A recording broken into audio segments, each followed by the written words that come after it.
Hey guys, welcome to Don't Scry About It.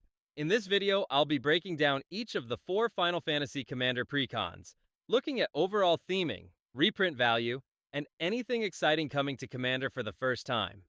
Instead of collecting the four crystals, I'll gather these four precons for a review of Final Fantasy Commander. Up first, we have Limit Break. Limit Break is a Naya, red, green, white equipment deck using the renowned Final Fantasy VII as its source material. I know it's cliche to say FF7 is the best, but holy crap, this deck is cool. It's pretty simple too. 16 pieces of equipment should be a dead giveaway if you weren't sure. There's also a light 7 power matters theme, though that's more incidental based on the buffs your creatures get from various equipment. The spiky-haired Cloud, ex-soldier, is your party leader, and it looks to correct a lot of weaknesses associated with equipment commanders by auto-equipping and creating treasure tokens. Tifa, martial artist, is the secondary commander and might even be better if you shy away from the equipment theme. Tifa offers potential extra combats while dealing a ton of damage, though there's a lot of trickery about the way the triggered ability actually works. The Precon is made for Cloud, but Tifa's a pretty strong card here.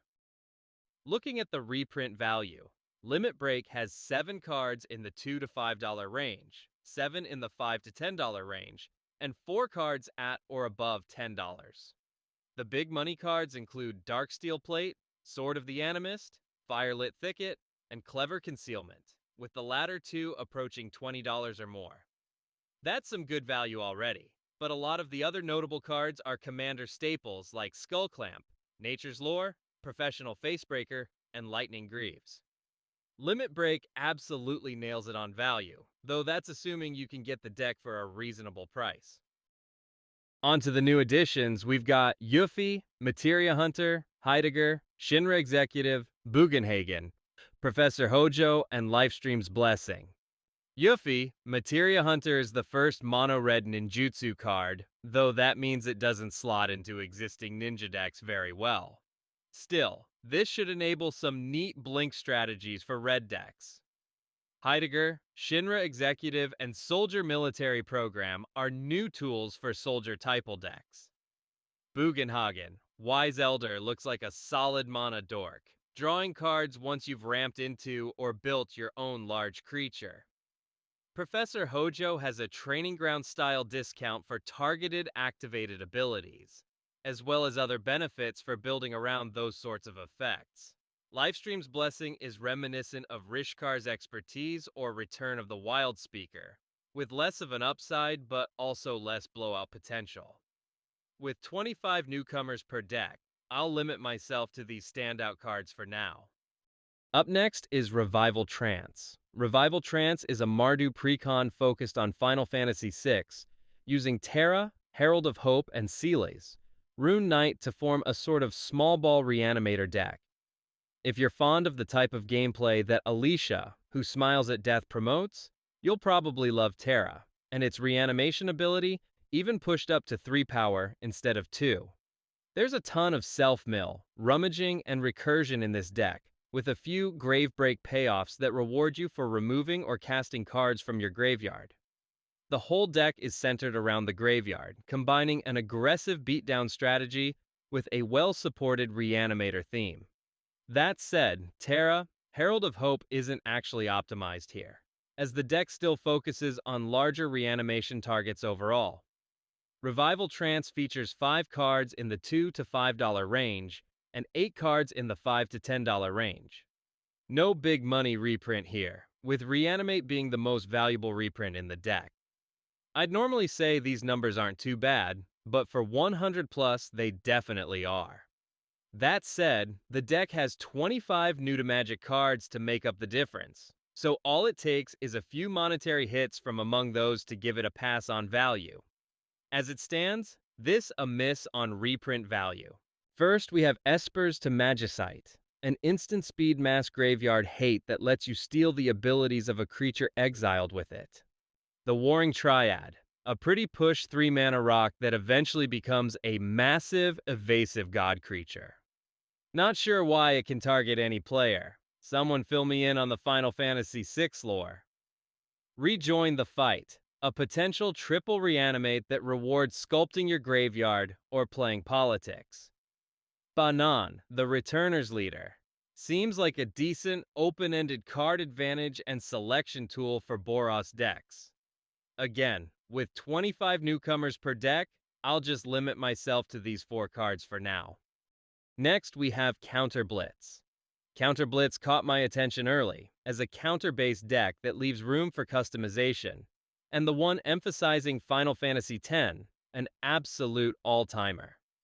Both Tidus, Yuna's Guardian, and Yuna, Grand Summoner, play around with +1/+1 counters, but both are templated in a way that works with any kind of counter. They'll be a brewer's paradise in Commander. Some of that's present within the Precon, where the commanders let you manipulate things like lore counters on the new summon sagas, or ability counters from cards like Luminous Broodmoth. I do worry that there might be a bit too much tracking for a new player here, with multiple cards having multiple different types of counters, and a lot of moving counters back and forth between permanents. It's a bit complex compared to play equipment and attack, though the Precon does come with punch-out counters to help this issue. Counter Blitz features 5 cards in the $2 to $5 range, 4 in the $5 to $10 range, and 4 cards at or above $10. Resourceful Defense is a pretty cool but narrow card, but Bane of Progress, Walking Ballista, and Damning Verdict are all pretty useful commander cards. The rest is a smattering of +1/+1 counter cards like Hardened Scales, as well as some nice staples like Farewell and 3 Visits. There are newcomers galore here, with tons of stuff to excite counter lovers. But for now, I'll focus on Trommel, Seymour's Butler, Gata, and Luzu, Summoner's Sending, and Yuna's Decision. Trommel wasn't an important enough character to really deserve a card, but I'm not ignoring anything that says, proliferate X times, even if there's a condition behind it. There's an infinite combo in this Precon using Gata and Luzu, Walking Ballista, Hardened Scales, which results in infinite damage to any number of targets. Summoner's Sending has Bitter Blossom vibes, but it makes larger tokens, hates on graveyards, and gives you immediate value the turn it comes down. Yuna's Decision looks like a premier new way to cheat a creature into play from your hand, and it even has modality when that's not an option. For now, I'll just limit myself to these 4 cards, but definitely check out the deck list as there is so many great additions in this deck. And lastly, we have Scions and Spellcraft. Scions and Spellcraft is an Esper Spellslinger deck, which is already a cool selling point, since it moves this archetype out of the usual Izzet shell. It's very much a control deck looking to answer opposing threats while bleeding away at opponents with the commander, Y'shtola, Knight's Blessed.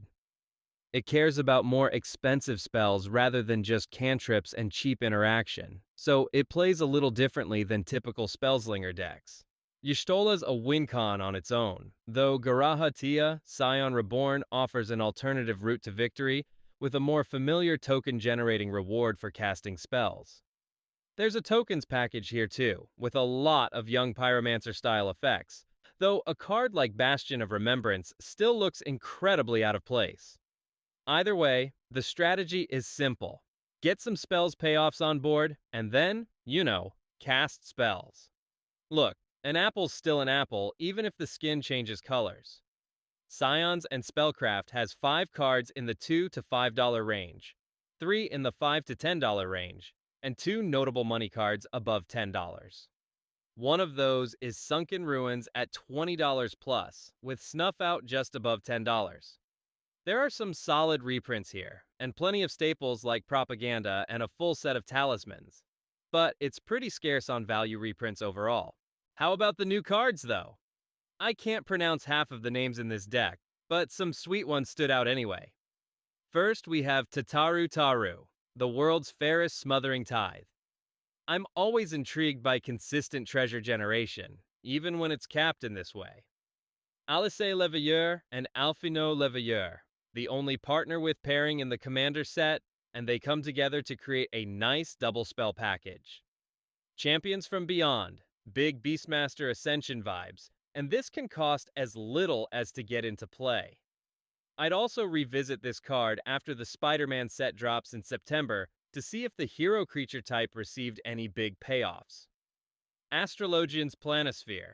This is actually from the mainline Final Fantasy set, but it has potential in constructed formats as a spell's payoff, so there's a chance it'll spike in price at some point. Summon. Good King Mog. 12. Love seeing more spell payoffs in white, and this summon blends in a populate ability for a few turns. Reminds me of a bigger Mughal 3 Blind Mice. Final conclusion? For value, Limit Break absolutely nailed the value category, with 4 big money reprints and a ton of other valuable staples scattered throughout. Ironically, it probably has the least exciting new cards for Commander as a whole, given the specific focus on equipment. For competitive EDH, Y'shtola, Knight's Blessed strikes me as the type of card that screams CEDH, so we'll give it to Scions and Spellcraft. As always, Commander Precons aren't really equipped to compete at a competitive level. Bracket 2 is literally defined as the Precon bracket, so none of the decks are truly competitive. Scions and Spellcraft just has the best base for the start of something strong. For fun, I really love this lineup of decks, but I've got to go with Counter Blitz for maximum fun factor. For anyone who hasn't tried something like this, counter manipulation is tons of fun, and it leaves a lot of room for customization and card exploration once you're done with the Precon experience.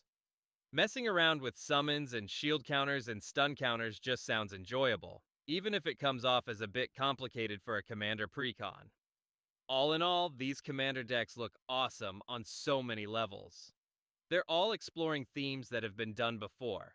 Reanimator plus 1/1 counters, equipment, Spellslinger. But each one puts a spin on their archetype that results in something new, which is exactly what I asked for from new Precons.